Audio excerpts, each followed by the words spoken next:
Amerika Serikat telah memilih Donald Trump sebagai presiden ke-45. Untuk mengetahui bagaimana hubungan Indonesia dengan Amerika Serikat selama pemerintahan Donald Trump nanti, kita akan berbincang melalui pesawat telepon dengan Dekan Fisip Universitas Pelita Harapan, Alexius Jumadus. Selamat sore, Pak Alexius. Selamat sore. Pak Alexius, ini kita saksikan bersama, meskipun belum ada pengumuman resmi, tapi dari perhitungan Donald Trump memenangi Pilpres Amerika Serikat untuk menjadi presiden ke-45 dengan selisih yang cukup tinggi. Nah, ini setelah ini apa yang harus kita lakukan, Pak Alexius? Ya, saya kira kita harus menerima kenyataan bahwa rakyat Amerika Serikat lebih memilih seorang presiden yang berjanji untuk lebih melihat ke dalam kepentingan Amerika Serikat, inward looking, daripada mementingkan engagement Amerika Serikat di luar Amerika Serikat.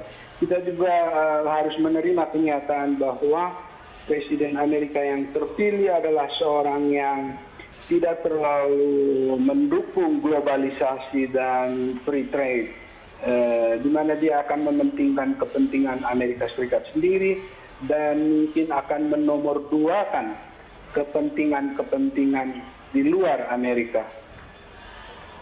Ya, Pak Alexius, artinya kan mau tidak mau, inilah demokrasi, kita harus memberikan apresiasi terhadap pilihan rakyat Amerika terhadap Donald Trump, meskipun mungkin di tataran global banyak sekali orang yang lebih suka Hillary sebagai presidennya. Tapi kemudian dengan Donald Trump yang terpilih sebagai presiden, langkah-langkah seperti apa yang mungkin patut kita persiapkan seperti itu, melihat kebijakan-kebijakannya yang pada saat debat sudah banyak dikemukakan, meskipun mungkin memang itu akan diwujudkan atau tidak, tapi bagaimana kita harus menyikapi ini selain sekedar mengapresiasi pilihan dari Amerika ini? Betul, kita akan menghadapi ketidakpastian tentang arah kebijakan luar negeri Amerika Serikat ke depan, tapi yang kita bisa yakinkan atau kita katakan kepada pemerintahan yang baru ini adalah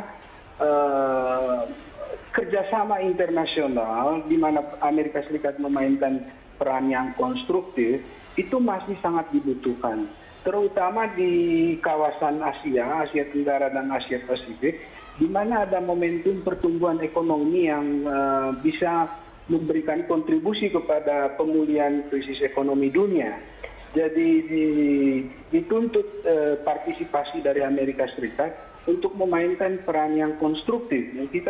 Indonesia harus meyakinkan pemerintah Amerika bahwa kerjasama itu sangat dibutuhkan, bukan hanya untuk kepentingan kita saja, tapi juga untuk kepentingan Amerika Serikat sendiri. Mereka mengingat di Asia ini ada sekutu-sekutu tradisional Amerika seperti Jepang, Korea Selatan, Australia, ya juga ada kepentingan dagang, investasi. Semua itu hanya bisa dikelola dengan baik kalau ada semangat kerjasama dan semangat menyelesaikan persoalan bersama, bukan satu penyelesaian secara unilateral atau memaksakan apa yang menurut Amerika benar oleh dirinya sendiri, begitu.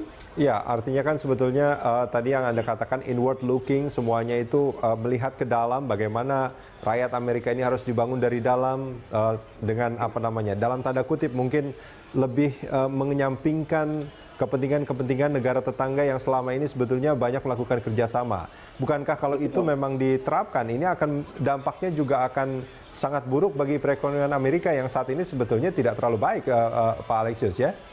Betul. Saya pikir Amerika Serikat harus membuka diri, karena kita hidup di dalam zaman globalisasi, interdependensi global, begitu. Dan kalau Amerika menutup dirinya itu, saya pikir akan berdampak buruk juga terhadap Amerika. Ketika Amerika juga membutuhkan negara lain untuk peningkatan ekonominya. Jadi memang harus diyakinkan pemerintahan Trump nanti bahwa kerjasama itu sangat penting, juga baik untuk Amerika, baik untuk keamanannya maupun juga untuk perekonomiannya.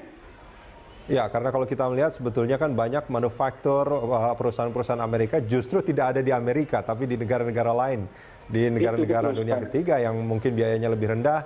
Saya nggak bisa membayangkan kalau negara-negara yang biasanya bekerja sama dengan Amerika, terus Amerika melakukan isolasi atau proteksionisme seperti itu, kemudian negara-negara yang bekerja sama dengan Amerika juga melakukan hal yang sama. Ini akan Ya, betul, tidak nyaman ada sebetulnya. yang diuntungkan dari proteksionisme yang berlebihan. Itu akan merugikan semua. Semangatnya sekarang itu adalah semangat interdependensi, semangat kerjasama yang harus dikedepankan, dan itu akan menguntungkan lebih banyak orang. Baik, dan itulah paling tidak ada dua hal tadi yang mungkin harus dilakukan oleh Indonesia dan juga negara lain ya, Pak Alexius, kalau boleh saya simpulkan dari pernyataan Anda. Yang pertama adalah mengapresiasi pilihan Amerika terhadap Donald Trump sebagai presiden mereka, yang kemudian juga mendorong presiden Amerika terpilih ini untuk berpikir ulang, seperti itu mungkin Pak Alexius ya, tentang kebijakan-kebijakan yang lebih mengarah ke proteksionisme dan lebih menyampingkan negara-negara yang selama ini sebetulnya bekerja sama dengan mereka. Betul. Baik. Pak Alexius Jumadu, terima kasih banyak Pak sudah bergabung bersama kami di Special Report, Route to the White House. Pemirsa, Donald Trump terpilih menjadi Presiden ke-45 Amerika Serikat, dan demikian Special Report, Route to the White House. Terima kasih atas perhatian Anda. Sampai jumpa.